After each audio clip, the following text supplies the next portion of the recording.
es útil a sí mismo ni a la sociedad. Bueno, según la DSM-5, ¿verdad? Tiene su clasificación de los trastornos psicóticos, ¿verdad? Y en primer lugar está la esquizofrenia, que es lo que vamos a desarrollar con más extensión porque es lo más importante, ¿verdad? Después están los otros también no menos importantes, como los trastornos esquizoafectivos,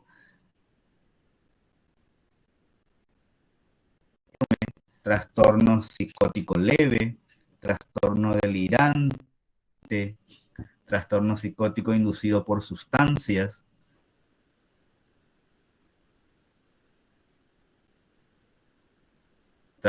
catatonía asociada a una enfermedad médica,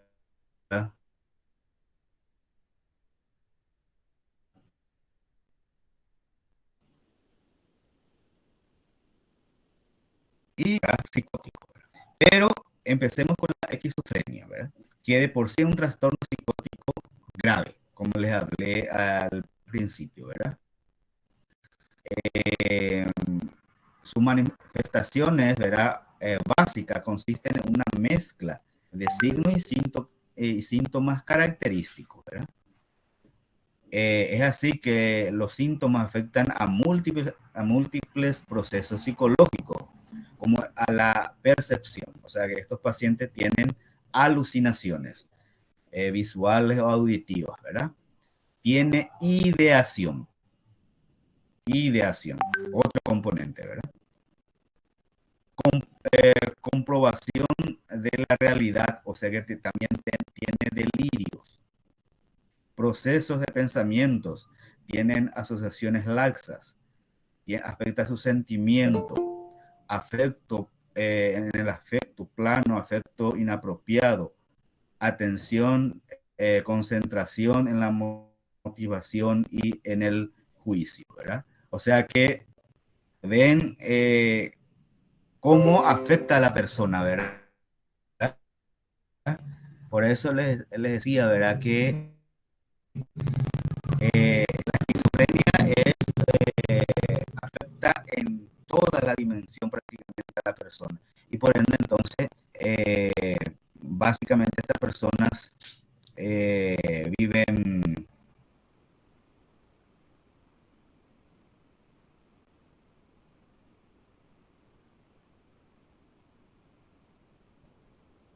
y por ende también tiene mucho efecto en la familia.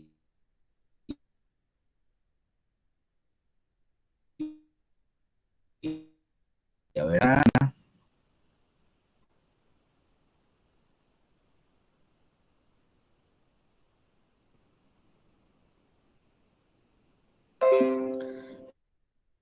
Entonces tiene ideación, tiene asociaciones laxas, afectación de los sentimientos,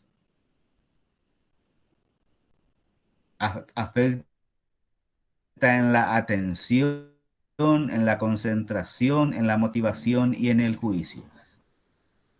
Digamos, todo esto son componentes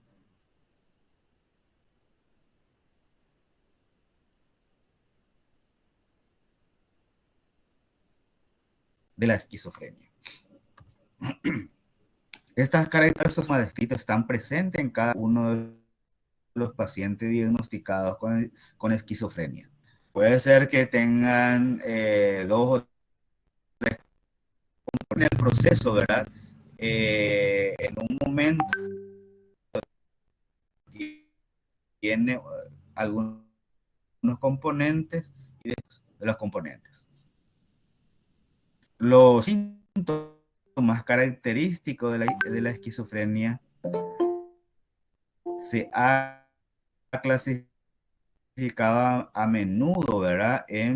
Voy a admitir.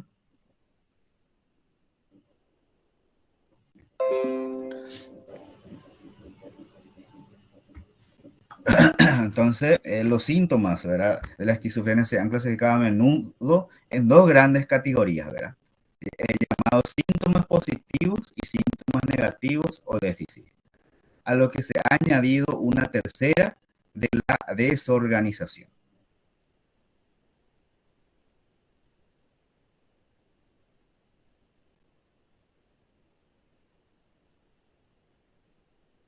De psicóticos que presenta al menos dos de estas características, como las ideas delirantes,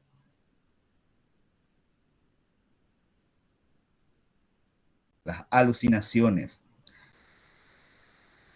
lenguaje desorganizado,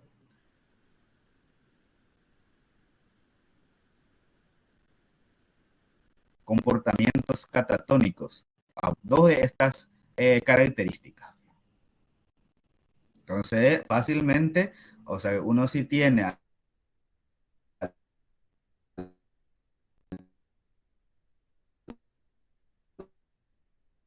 alucinaciones o tiene dichas características mencionadas, ¿verdad? Deben imposibilitar la vida cotidiana del sujeto. Lo que le dice, ¿verdad? Imposibilita la vida correcta del sujeto, cotidiana correcta del sujeto. Del mismo modo, no se considera esquizofrenia si hay esta sintomatología causada por ingesta de sustancias psicoactivas o enfermedades médicas asociadas. O sea que, por ejemplo, una enfermedad médica o por consumo de algunas sustancias psicoactivas, de repente puede presentar delirio, por ejemplo, ¿verdad? O puede presentar alucinaciones, pero en este caso es debido a esa sustancia, pero no podemos decir que es una esquizofrenia si la causa son esas.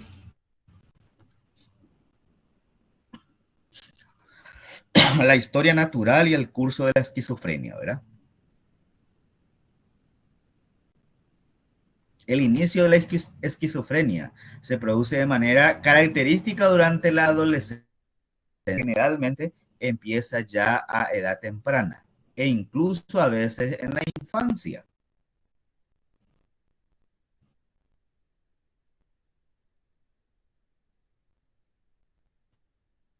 De forma similar a ambos hay predilección de masculino o femenino. Sin embargo, en los varones, la edad de inicio más frecuente es a comienzo de la tercera década de la vida, mientras que las mujeres lo es a finales de la tercera década y comienzos de la cuarta. O sea que esta consideración es muy importante, ¿verdad? En cuanto a la afectación y al tiempo de inicio. La mayor parte de los pacientes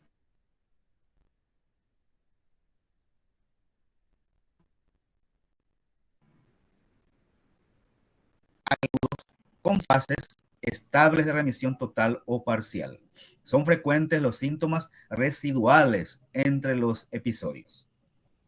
Esta característica es muy importante, ¿verdad? Que hay entonces episodios psicótico agudo, después una fase de remisión, ¿verdad? Que puede ser totalmente o parcial. Y no es, digamos, infrecuente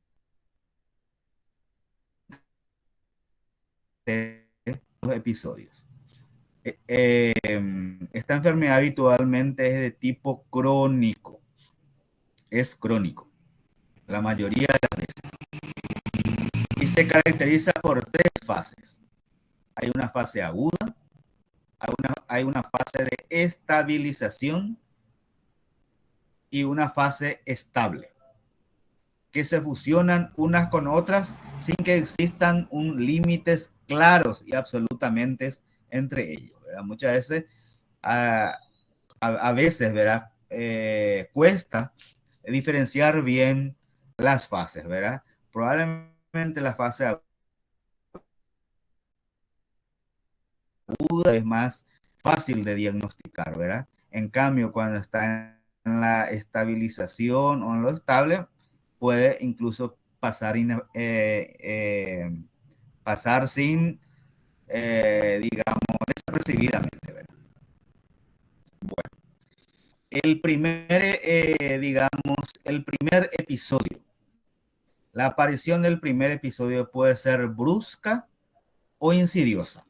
O sea que brusca significa de repente, de uno, ¿verdad? E insidiosa es de a poco.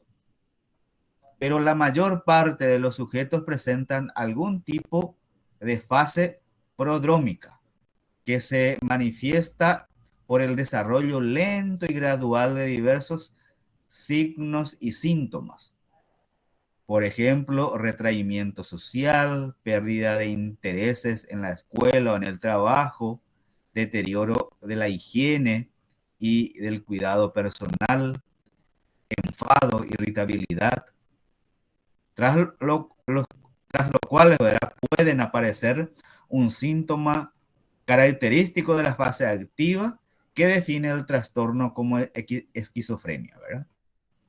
O sea que empieza, ¿verdad? En forma brusca o no, puede ser en forma bien aguda, y algunos presentan pródromos, ¿verdad? Síntomas que, digamos, que está antes de aparecer los síntomas así característicos. También puede darse un periodo prodrómico antes de presentar una recidiva. Este periodo puede durar entre varios días y unas semanas y en ocasiones puede persistir durante varios meses. Entonces, este es el primer episodio, ¿verdad? En la fase aguda, habíamos dicho que hay una fase aguda, una fase de estabilización y una fase estable. Son fases de la esquizofrenia. Durante la fase aguda, los pacientes presentan síntomas psicóticos graves. De ahí que generalmente estos pacientes sí o sí requieren internación y presenta delirios, alucinaciones y un pensamiento gravemente desorganizado. Y generalmente no son capaces de cuidar de sí mismos de forma apropiada. O sea, que son personas que habitual, que a veces vemos que andan por las calles, ¿verdad? Por ejemplo, no le interesa absolutamente su forma de vestir, la higiene, está totalmente, digamos, desorganizado, desconectado entre su persona y el ambiente. Con frecuencia los síntomas negativos pasan a ser más intensos. Entonces, de esto se caracteriza la fase aguda de la esquizofrenia, que son graves. La fase de estabilización. Durante esta fase se reduce la intensidad de los síntomas psicóticos agudos. O sea que si tenían delirios, alucinaciones, etcétera, mejoran un poco, ¿verdad? Van disminuyendo de intensidad. Y esta fase puede durar entre 6 meses o más después del inicio de un episodio agudo. O sea que bastante tiempo, ¿verdad? Y la fase estable, en esta fase los síntomas son relativamente estables. Y en el caso de si los hay, ¿verdad?, casi siempre son menos graves que en la fase aguda. Pueden tener algunos síntomas, pero son leves, ¿verdad? Los pacientes pueden estar asintomáticos también, ¿verdad? En la fase estable, no tiene síntomas. Otros pueden presentar síntomas no psicóticos como tensión, ansiedad, incluso depresión o insomnio. Ven cómo muchas veces si consulta a una persona en esta fase, puede, digamos, confundir su diagnóstico, ¿verdad? De base, como que es la esquizofrenia. Probablemente más adelante se va a hacer el diagnóstico definitivo, ¿verdad? Pero, por ejemplo, puede estar ansioso o depresivo y puede confundir el diagnóstico real. Antes de que un paciente que se encuentra en la fase estable presente una recidiva, recidiva es volver a presentar los síntomas, ¿verdad? Habitualmente se produce un periodo prodrómico en el que puede haber síntomas disfóricos no psicóticos, formas atenuadas de síntomas positivos o de conductas idiosincrásicas. Este periodo prodrómico dura generalmente entre varios días y semanas, ¿verdad? Pero en ocasiones puede persistir durante varios meses. O sea que en la fase estable, entonces, antes de presentar en la fase estable, puede aparecer estos síntomas. Realmente son pacientes muy complejos, ¿verdad?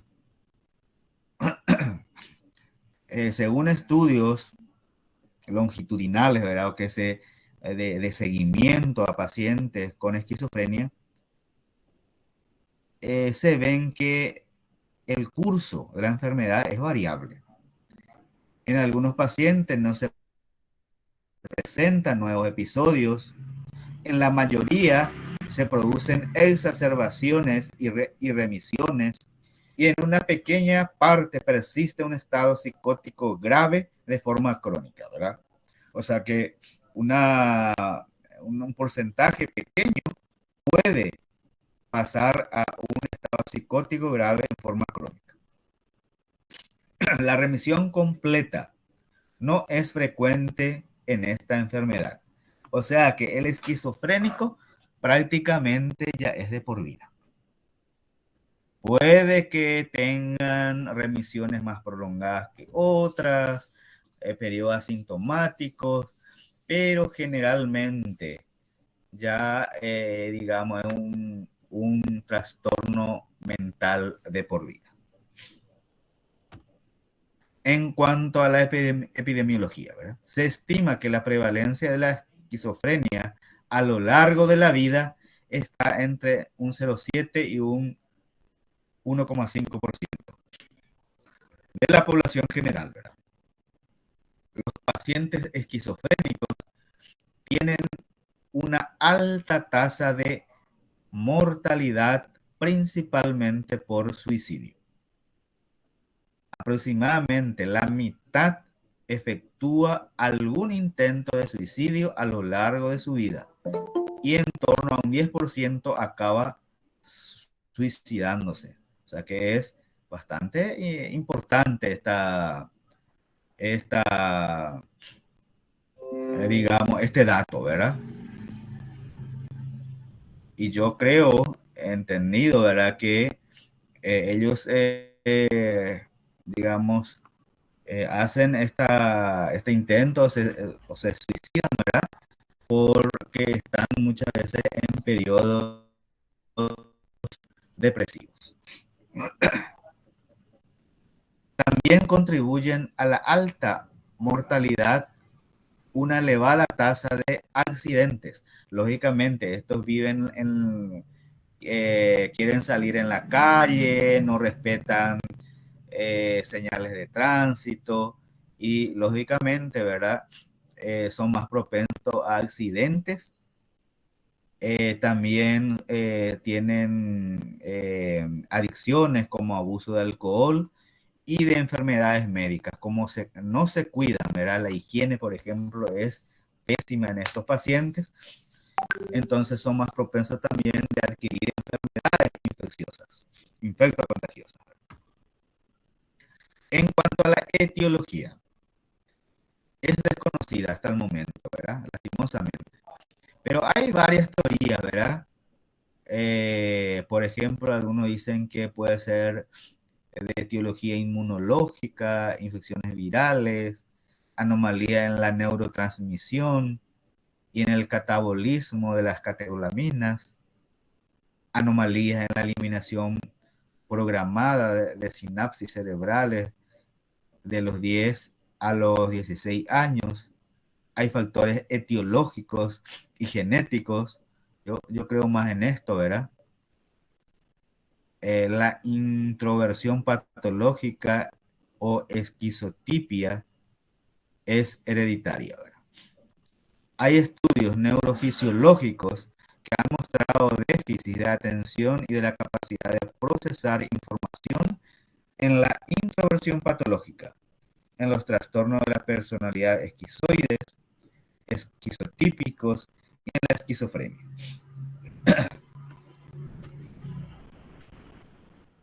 También hay teorías de factores biológicos cada vez mejor conocidos, ¿verdad? La hipótesis de la dopamina postula la hiperactividad de las vías dopaminérgicas que se relacionaría con las alucinaciones y delirios, ¿verdad?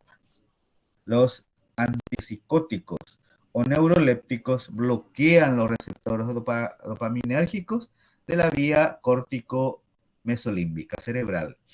Y este bloqueo se relaciona con la mejoría del cuadro psicótico, ¿verdad? Especialmente de las alucinaciones y los delirios, ¿verdad? Que probablemente uno de los componentes de la esquizofrenia más frecuentes y preponderantes. Entonces, las áreas del cerebro más afectadas en la esquizofrenia son la corteza frontal, el sistema límbico y los ganglios basales, ¿verdad? Estructuras cerebrales muy importantes.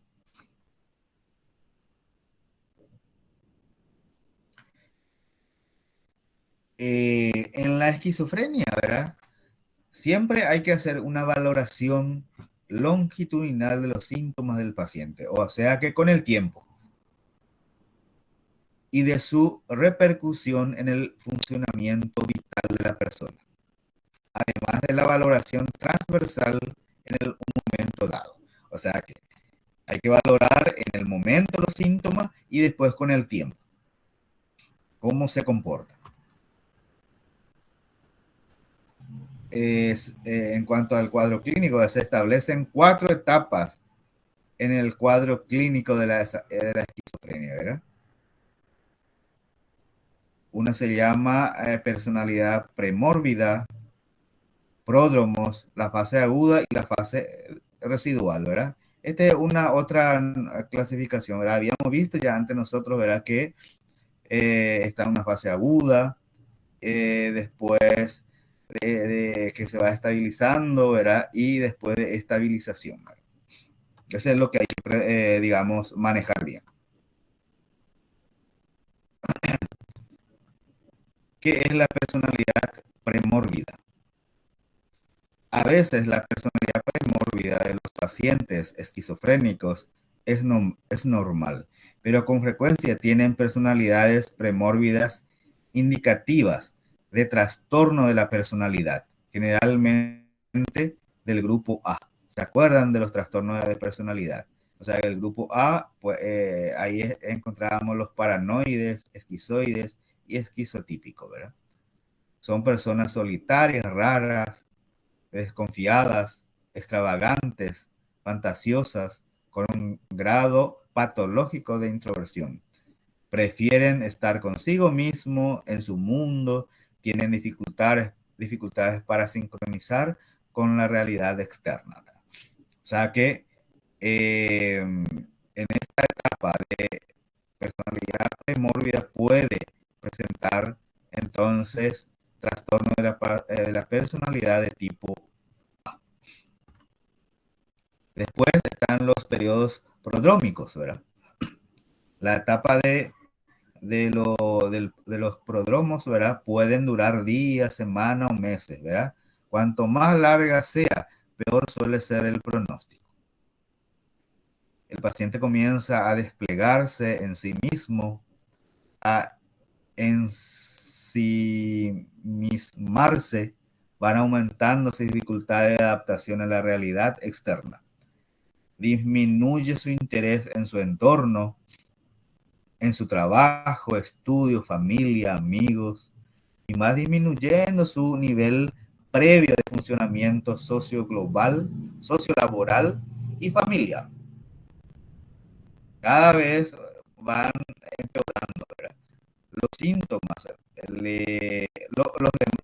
demás le ven raro, ¿verdad? Y pueden preguntarse, ¿qué le pasa a tal persona? Y ser objeto de comentarios, ¿verdad?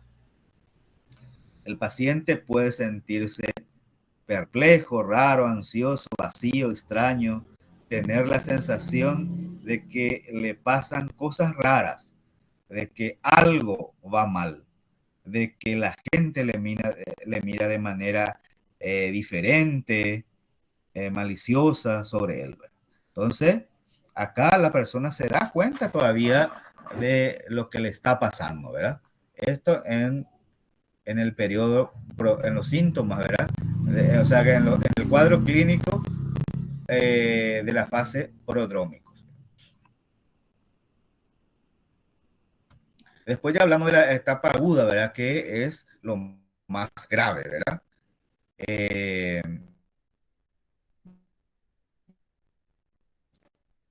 eh, es un momento que ya estaba raro, ¿verdad? Diferente, entra en la etapa psicótica aguda, ¿verdad? Ahí pierde el sentido de la realidad. Antes en el pródromo se daba cuenta todavía, ¿verdad? De lo que le estaba pasando. Acá ya no. Todo se vuelve incomprensible. El paciente pasa a interpretar la realidad en clave psicótica. Se rompe la barrera psíquica, yo, no yo. El yo se va fragmentando, desintegrando. A veces el paciente y su familia atribuye el inicio de los síntomas a eventos estresantes, pero generalmente los eventos estresantes son únicamente los propios de la vida y de la edad del paciente, a los que el paciente ya no puede hacer frente. Entonces, y acá habíamos visto ya, verá que aparecen las alucinaciones, principalmente, ¿verdad? Alucinaciones y los delirios. Acá también, ¿verdad? Hay insomnios, el paciente pasa varias noches sin dormir y entonces empieza el cuadro psicótico agudo y los delirios. A medida que el cuadro psicótico avanza y el yo del paciente continúa desintegrándose, aparecen las ideas delirantes de metamorfosis corporal, de alteraciones del espacio y tiempo que son vividas más allá de las leyes físicas. Pueden haber una vivencia de enlentecimientos o de atención con el tiempo. Famoso acá las personas se creen, ¿verdad? Que son, por ejemplo, un santo o una persona, un militar, por ejemplo, o algún personaje eh, conocido, ¿verdad? Entonces, ellos creen que son eso, ¿verdad? Entonces, quieren actuar como tal. No sé si usted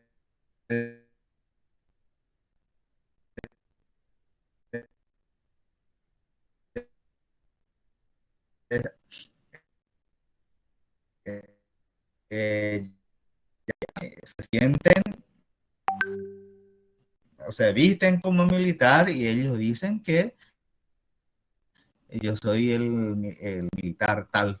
O sea, ellos creen eso, están convencidos de que son, ¿verdad? Ante tanto caos y sufrimiento, el paciente intenta buscar algún sentido a sus penalidades, pero dentro de los parámetros del pensamiento mágico, del pensamiento mágico. Entonces suelen aparecer los delirios de contenido, contenido grandioso o megalomaníaco. lo que le decía, ¿verdad? Eh, Se creen eh, Santo Tomás, por ejemplo, se creen Alfredo Stroessner o algún personaje importante.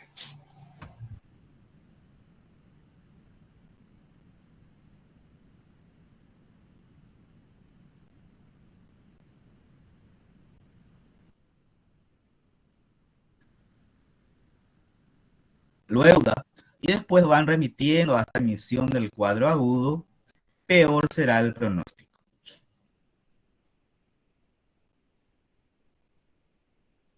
Los primeros delirios.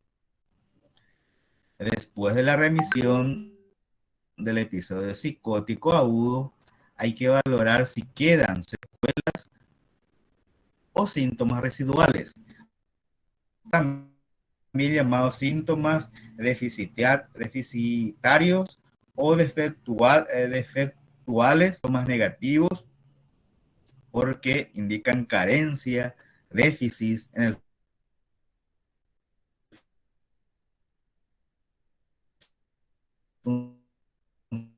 funcionamiento del cuadro psicótico, viene dado por la presencia o ausencia de síntomas negativos. Cuanto más síntomas negativos haya, peor será el pronóstico en esta etapa residual. ¿Y cuáles son los síntomas negativos? Ya estábamos hablando de síntomas positivos y negativos, ¿verdad? Los síntomas negativos, por ejemplo, son eh, alogio o empobrecimiento del pensamiento y del lenguaje. Síntomas afectivos, agotamiento afectivo, anedonia, abulia, anergia, déficit de atención y concentración.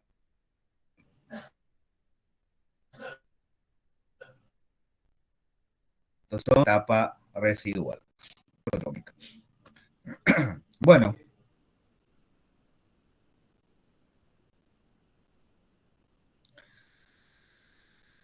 ¿cómo se hace el diagnóstico? En todo paciente,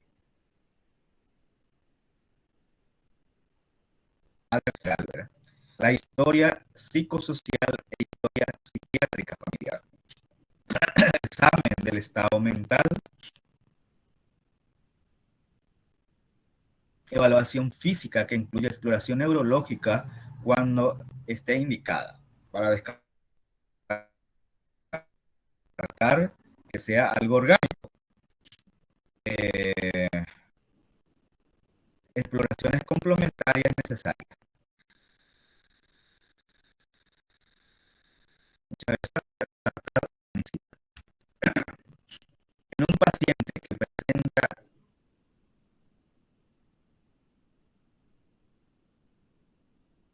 que presente una primera crisis, hay que hacer AMA, su función renal, su glicemia, electrolitos, análisis para descartar presencia de sustancias tóxicas. Dijimos que eh, una intoxicación tóxica a sustancias tóxicas pueden simular, ¿verdad? Puede tener delirio, alucinaciones, ¿verdad? Pero que a eso no le llamamos esquizofrenia. Entonces es importante hacer dosaje de las sustancias tóxicas, bioquímica general, y este viene a ser hemograma y análisis de rutina, principalmente para descartar cuadros infecciosos.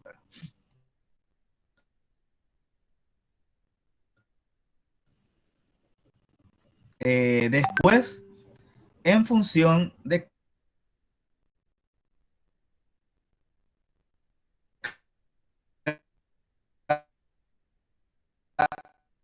cada paciente, o sea que ese ya es particular según la situación, ¿verdad? Y o reciente. Supongamos que pensamos que puede ser un tumor cerebral, por ejemplo, la causante de los cuadros psicóticos del paciente. Entonces le vamos a hacer una tomografía o una resonancia magnética. Entonces ahí ya depende de la circunstancia. Puede ser también estudios neuropsicológicos y psicometría en general. Que, que es tratamiento específico por uso de alcohol o droga. Bueno, eso ya es terapia, ¿verdad? Hay que hacer también una valoración del riesgo de auto o heteroagresión. Es importante. Entonces, acceso a medios con finalidad de suicida, por ejemplo, ¿verdad? Evaluación de la presencia de alucinaciones de contenido imperativo.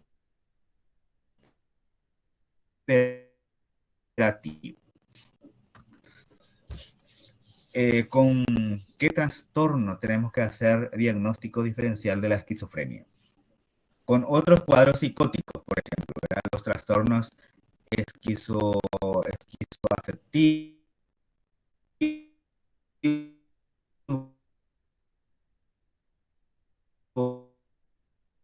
trastorno afectivo leve, trastorno delirante, trastorno generalizado, etc. O sea que hay varios, como vimos al inicio, ¿verdad? Con otros trastornos psicóticos, con cuadros orgánicos, lo que es muy importante, ¿verdad? Por ejemplo, tumores cerebrales, por ejemplo, los tumores frontales o los tumores temporales pueden simular perfectamente o pueden tener síntomas psicóticos. O enfermedad del lóbulo temporal, una epilepsia,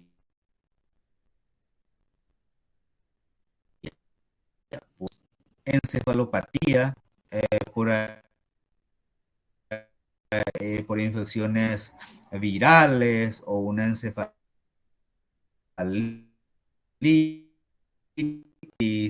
o una infección cerebral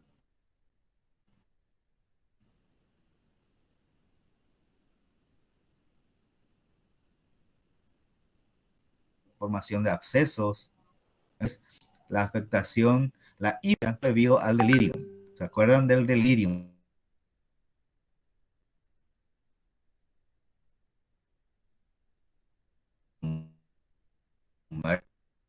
¿Verdad?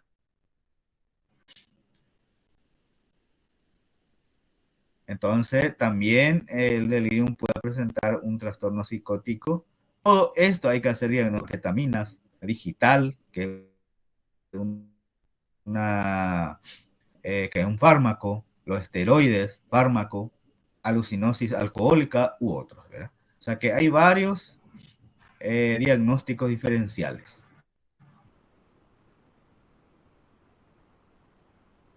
y con cuadros tóxicos. Eh, con comorbilidad, ¿verdad? O sea,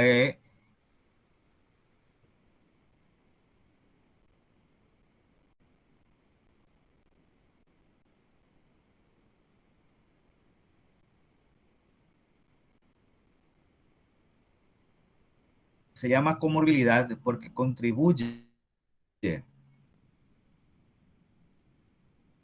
digamos, al digamos, con la depresión, con síntomas obsesivos, compulsivos,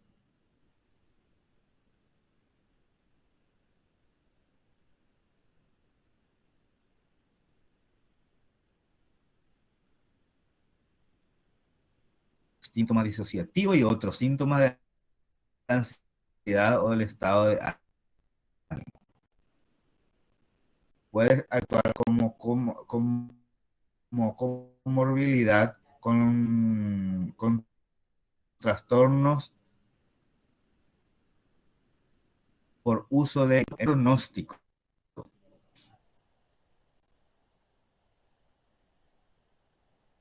Muy prudente a la hora de hacer el pronóstico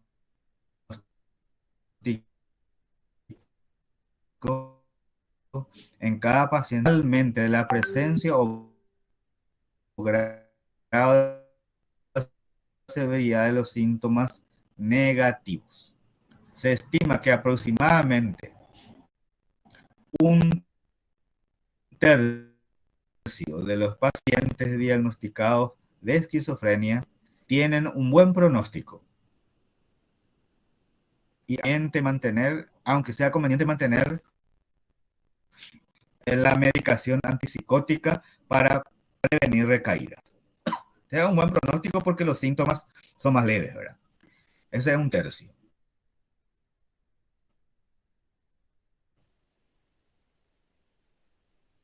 Poco regular. Tienen síntomas negativos que limitan su funcionamiento. Y el tercio restante, síntomas negativos que limitan bastante su capacidad de adaptación. O sea que un tercio de los pacientes, pronóstico bueno.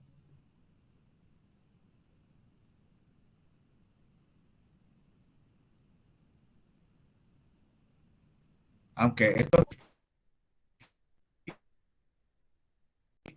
y el pronóstico depende de la presencia de los síntomas negativos. Del total de los pacientes con esquizofrenia necesitan hospitalización o tratamientos residenciales psiquiátricos de manera intermitente o continua.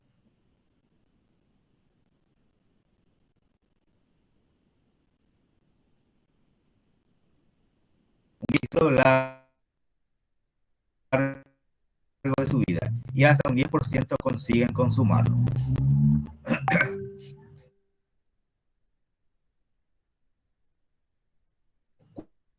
Cuanto más recaída haya, más empeora el pronóstico. Las recaídas parecen tener otras enfermedades. Son indicadores de buen pronóstico de la esquizofrenia de la enfermedad. Cuanto más temprano es el inicio, peor es el pronóstico. Buena adaptación sociofamiliar familiar y laboral premórbida. Presencia es de buen pronóstico también cuando hay presencia de agentes estresantes desencadenantes. Es de mejor pronóstico también si es de comienzo agudo. Si es de inicio insidioso, es de peor pronóstico. Es ausencia de antecedentes familiares de esquizofrenia. Es también un indicador de buen pronóstico. No consumo de alcohol y drogas. Buen apoyo familiar y social. Ausencia de síntomas negativos.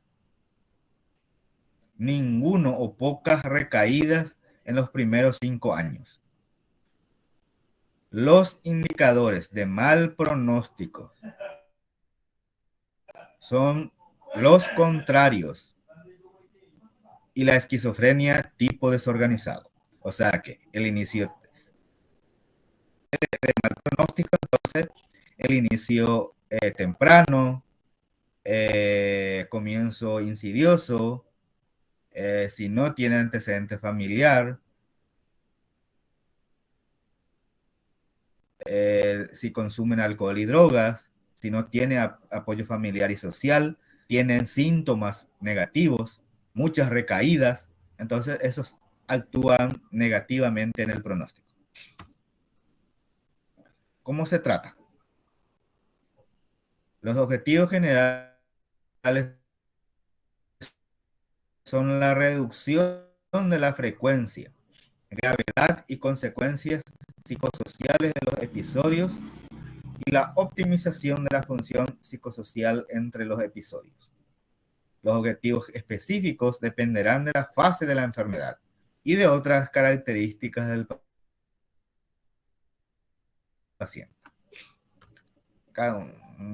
O sea que es muy cargado, perdón, esta diapositiva, ¿verdad? Para el tratamiento es necesario un conocimiento global del paciente, de sus necesidades, sus objetivos, sus conflictos intrapsiquiátricos y su defensa,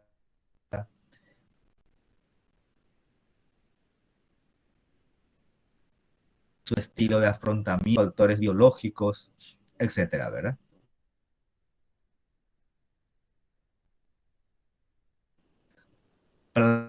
Plan de coordinación entre los profesionales, establecimiento y mantenimiento de una alianza terapéutica,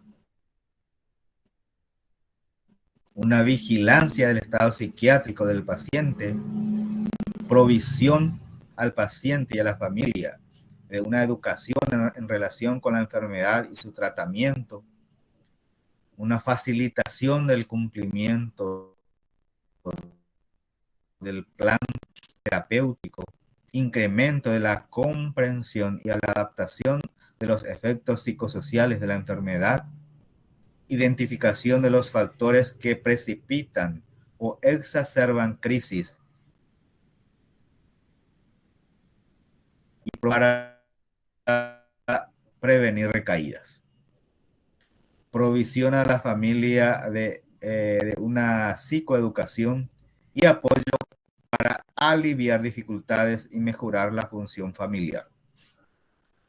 También una ayuda para acceder a los servicios necesarios y coordinación de los recursos en los diversos sistemas de salud mental, salud general y otros servicios, ¿verdad? Lógicamente, estos son lineamientos generales. El principal tratamiento médico son los fármacos llamados antipsicóticos o neurolépticos. Y ahí tenemos, por ejemplo, la paliperidona, la olanzapina, la risperidona, amisulpiride, quetiapina, aloperidol, acenaprina y otros, ¿verdad? Entonces son todas estos fármacos están dentro de los fármacos antipsicóticos. Las intervenciones psicológicas, ¿cómo deben ser? Las intervenciones psicológicas como parte de los tratamientos en la esquizofrenia pretenden los siguientes objetivos: reducir la vulnerabilidad del paciente, disminuir el impacto de las situaciones y eventos estresantes, aumentar la adherencia al tratamiento, disminuir el estrés y la discapacidad para minimizar los síntomas, reducir el riesgo de recaídas, importante, mejorar la comunicación y las habilidades de afrontamiento, acoger a la familia y atender las situaciones emocionales que se producen en el desarrollo de la enfermedad. ¿Ve cuántas cosas importantes pueden realizar los psicólogos en una persona con esquizofrenia?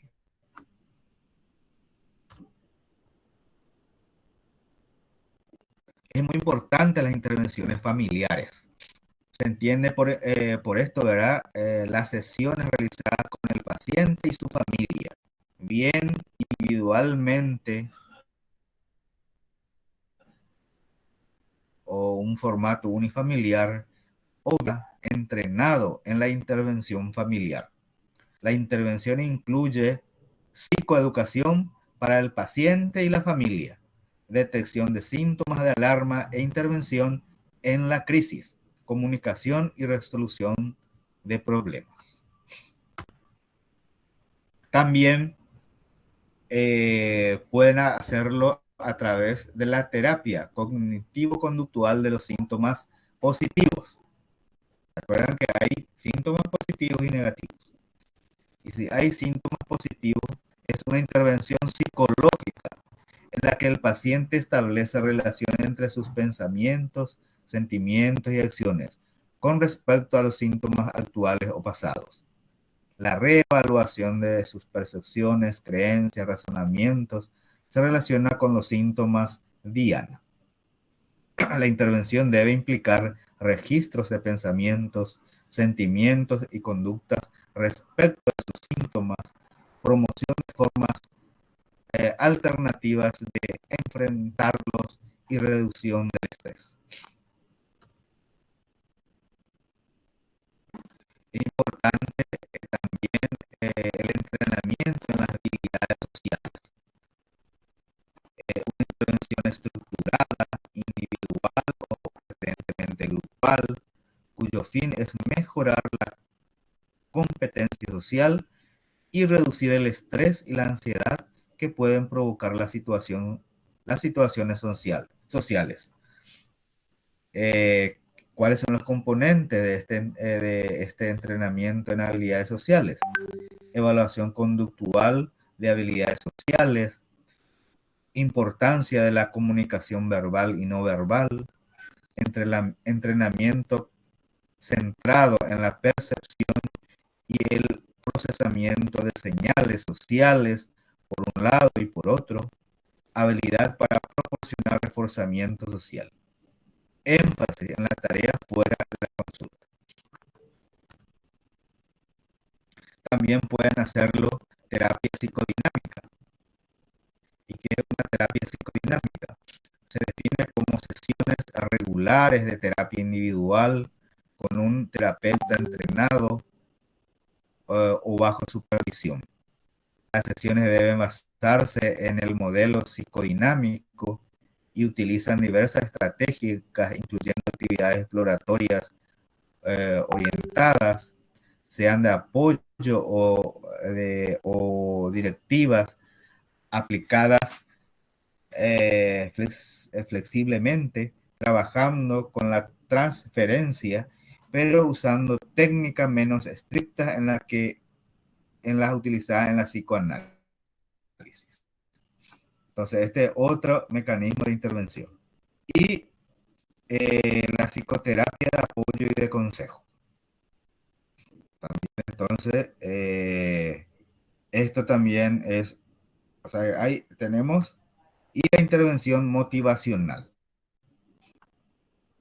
A ver, y la psicoeducación. Después, la rehabilitación cognitiva. ¿Ven? Cómo existen muchas intervenciones psicológicas, ¿verdad? Intervenciones a familiares, terapia cognitivo-conductual de los síntomas positivos, entrenamiento en habilidades sociales, terapia psicodinámica, psicoterapia de apoyo y de consejo, intervención motivacional, psicoeducación, rehabilitación cognitiva. Todas son intervenciones psicológicas. Bueno, otro, digamos, más específico, ¿verdad? En las intervenciones psicológicas recomendadas en función, según la fase de la enfermedad. Durante la fase aguda, se recomienda una información y asesoramiento para familiares y cuidado sobre la enfermedad, la etiología, curso, tratamiento y servicios, incluyendo los grupos de apoyo.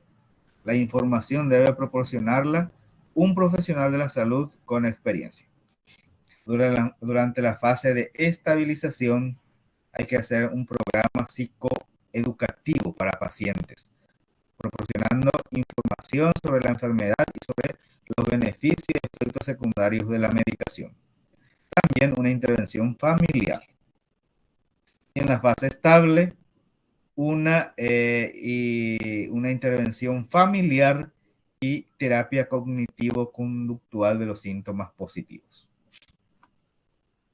O sea que eso hay que saberlo bien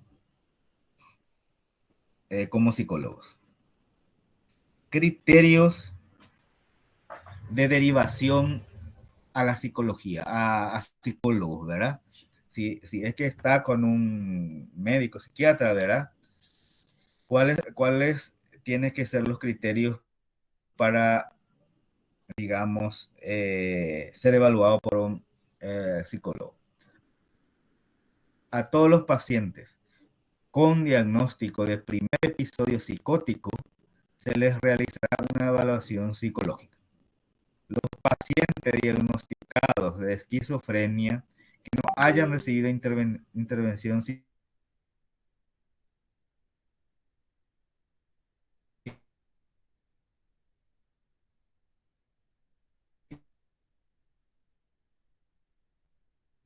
psicosocial familiares para posible intervención psicológica. Se establece un criterio de preferencia entre estos pacientes, procurando que no se demore más de un mes desde que es derivado por el psiquiatra o un médico general. O sea que básicamente desde un inicio debe ser evaluado por el psicólogo estos pacientes. Bueno, esto es en relación a la esquizofrenia. Vamos a hablar de otros trastornos psicóticos, pero ya así más conceptual. Usted lo que tiene que manejar es la esquizofrenia. Trastornos esquizoafectivos. Cursa con síntomas psicóticos y afectivos entremezclados, que hacen que no sea fácil realizar el diagnóstico diferencial con otros trastornos afectivos. Pueden cursar con síntomas afectivos de tipo depresivo o maníaco. Ahí ya va a depender de la experiencia para hacer el diagnóstico de este trastorno esquizoafectivo. Otro, trastorno esquizofreniforme, similar a la esquizofrenia, pero tiene una duración menor de entre 1 y 6 meses. Su duración, si su duración supera los 6 meses, se denomina esquizofrenia. El pronóstico es mejor que la esquizofrenia. O sea que los trastornos esquizofreniforme, diríamos entonces, lo que dura muy poco tiempo, pero pueden tener mismos síntomas que la esquizofrenia. Los trastornos psicótico breve, inferior a un mes. Inferior a un mes. Predominan las alucinaciones y los delirios y no suele dejar síntomas negativos, lo que le diferencia de la esquizofrenia, ¿verdad? Si su duración supera el mes, se diagnostica de trastorno esquizofreniforme. O sea, ya no es psicótico breve. Si pasa un mes, ya es un trastorno esquizofreniforme. Otro, trastorno delirante. El trastorno por ideas delirantes se caracteriza por creencias falsas firmemente sostenidas, que son los delirios, ¿verdad? Que persisten al menos durante un mes sin otros síntomas psicóticos, ¿verdad? Solamente tiene delirio y que por lo menos dure un mes.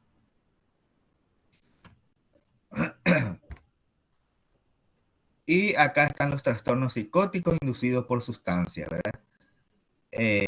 Ya sea sustancias psicoactivas o medicamentos, ¿verdad? Que se caracteriza por alucinaciones, ideas delirantes, a los efectos directos de una sustancia o debido a la abstinencia de una sustancia en ausencia de delirio. Porque la abstinencia también puede producir algunos síntomas psicóticos. Trastorno psicótico debido a una enfermedad médica. Hablamos de un trastorno psicótico debido a una enfermedad médica cuando se produce una psicosis como consecuencia de una patología fisiológica, orgánica, ¿verdad? Así, derivado de una afectación física, pueden darse síntomas como alucinaciones visuales o olfativas, delirios, etcétera, ¿verdad? Ejemplo clásico, por ejemplo, una eh, presencia de tumores cerebrales, eh,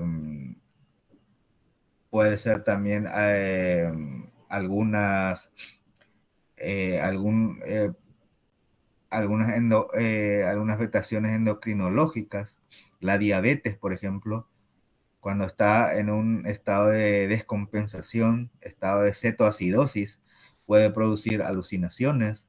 Y en ese caso es debido, está dentro de este grupo, ¿verdad? Entonces, trastorno psicótico debido a una enfermedad médica.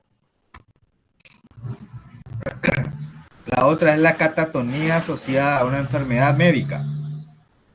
Se caracteriza fundamentalmente de este trastorno la presencia de catatonía debido a enfermedades médicas, principalmente neurológicas, por ejemplo, neoplasias, traumas, encefalitis, etcétera, y metabólicas, ¿verdad? Por ejemplo, la diabetes, la hiperglicemia, la encefalopatía hepática, esta es una enfermedad hepática, diabetes, homocisteinuria, que es un trastorno enzimático, etcétera.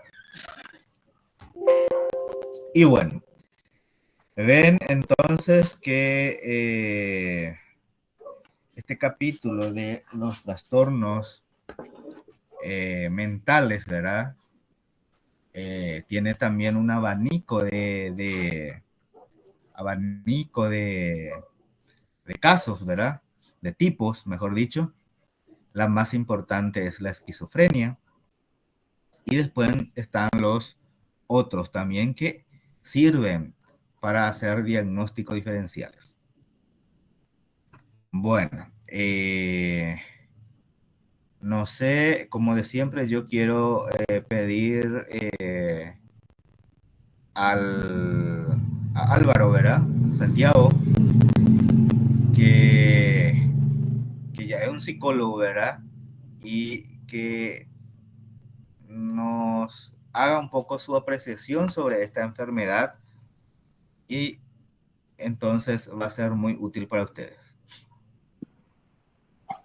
¿Qué tal, doctor? ¿Cómo andamos? Muy bien. Excelentísima presentación, doctor. Muy buena presentación, muy bien detallado lo que es este trastorno, ¿verdad? Esta enfermedad psiquiátrica. Sí. Es una enfermedad demasiado incapacitante. Voy a ser breve nomás, doctor, porque si están cansados ya lo que están, Sí, ¿verdad? sí, sí, Sí, porque ya tienen ya. se me fue un poco largo. Sí.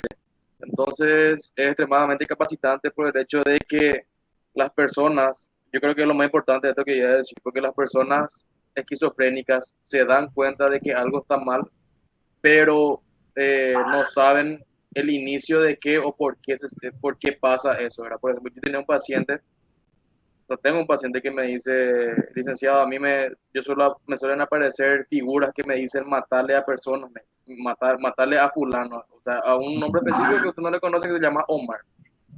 Mi paciente me dice, lo que yo veo me dice matarle a Omar, quiere que le mate, ¿verdad? Y escucho voces, siento que me toca, siento que no me deja y es demasiado desesperante para mí, me dice, ¿verdad? Sí, Entonces sí. lo que como psicólogo tendríamos que hacer es ver la forma en que la persona tenga un pensamiento racional, por más de que eh, hay una causa biológica y neurológica. O sea, hay una alucinación, hay una alucinación, ya sea visual, ya sea auditiva, ya sea todo lo que sea. Entonces lo que tendríamos que hacer es propiciar el pensamiento racional para que la persona, por ejemplo, se dé cuenta, para que tenga las herramientas para poder anular eso, ¿verdad? Por más de que no va a hacer, pero que se centre en otra cosa, que se enfoque en otra cosa, que tenga, por ejemplo, una proyección positiva de las cosas. O sea, es extremadamente incapacitante, doctor, porque como te digo, tiene que haber eh, un equipo multidisciplinario para poder abordar, porque de otra manera no se va a poder. Es muy incapacitante, doctor. Así es. Así Muy que bien. hasta ahí yo creo que sería muy bueno, doctor, porque se están cansadísimo ya. Así que le agradezco por el espacio también, por alimentar de conocimiento a las personas que te escuchamos, doctor. ¿Tiene alguna pregunta? Está Gloria, María José, Liliana. ¿Se entendió la clase? Seguro que ya sabían algo, ¿verdad? Pero entonces lo complementamos.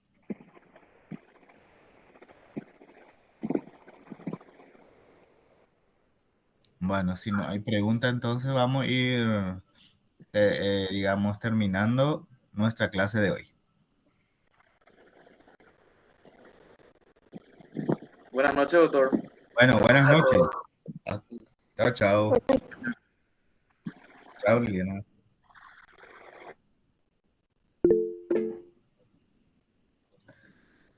Chao, chao.